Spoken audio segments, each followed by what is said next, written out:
Des officiels masqués et un public absent. Les cérémonies du 11 novembre se sont déroulées partout en France. À Digoin, la municipalité a souhaité respecter scrupuleusement les consignes, avec un nombre très restreint de participants. Aux côtés du maire, le sénateur Fabien Genet, ainsi que Pascal Descréaux, adjoint en charge de la sécurité, et Michel Devillard, conseillère municipale chargée des commémorations patriotiques. Dans son allocution, David Bem a rendu hommage aux millions de personnes disparues, pour ne jamais oublier. 8 millions de soldats combattirent sous les couleurs de notre drapeau. Aucun d'entre eux ne revint totalement indemne. Des centaines de milliers furent blessés dans leur chair comme dans leur âme. 1 400 000 tombèrent au champ d'honneur. Nous ne les oublions pas. Inlassablement, nous les honorons. Des élus qui se sont recueillis au monument aux morts, place de la Gare et Avigny, dans le strict respect des règles sanitaires. La France célébrait les 102 ans de l'armistice de 1918, mais également l'entrée au Panthéon de Maurice Genevoix, l'occasion d'honorer tous les combattants de la Première Guerre mondiale. Malgré le confinement, la situation s'aggrave en Saône-et-Loire.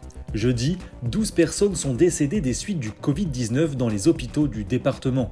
C'est l'un des bilans les plus durs depuis le premier confinement. Au 12 novembre, selon l'Agence régionale de santé, 464 personnes atteintes du virus Covid-19 sont hospitalisées dans le département, dont 43 en réanimation. Là encore, le pic des 38 patients du premier confinement est largement dépassé. Seul signe positif lié au confinement, le taux d'incidence en légère diminution. Désormais de 589 cas positifs pour 100 000 habitants au 11 novembre, il était de 744 il y a encore une dizaine de jours.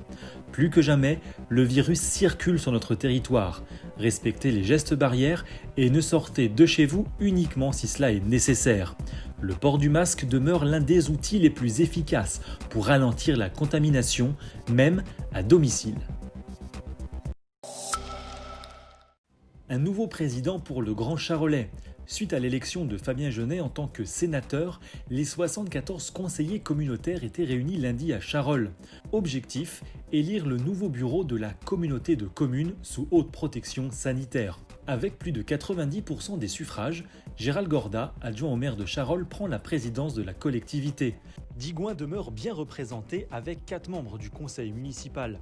Le maire David Bem devient ainsi vice-président en charge des mutations économiques et de la reconversion industrielle. Magali Ducroiset devient vice-présidente en charge des finances et Julien Gagliardi est nommé membre du bureau délégué à la communication. Enfin, sur proposition de Gérald Gorda, comme le lui autorise la loi, il a proposé à Fabien Genet de siéger également en tant que membre du bureau. Une communauté de communes qui aura prochainement à arbitrer sur le plan local d'urbanisme intercommunal ou sur les axes de développement économique et touristique du territoire.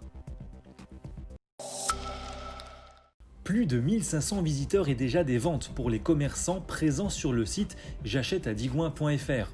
Lancée par la municipalité la semaine dernière, la plateforme a pour objectif d'accompagner les commerçants de proximité frappés par le confinement. Pour découvrir les nouvelles boutiques récemment ajoutées et commencer à vous inspirer pour les fêtes de fin d'année, une seule adresse www.j'achèteadigouin.fr.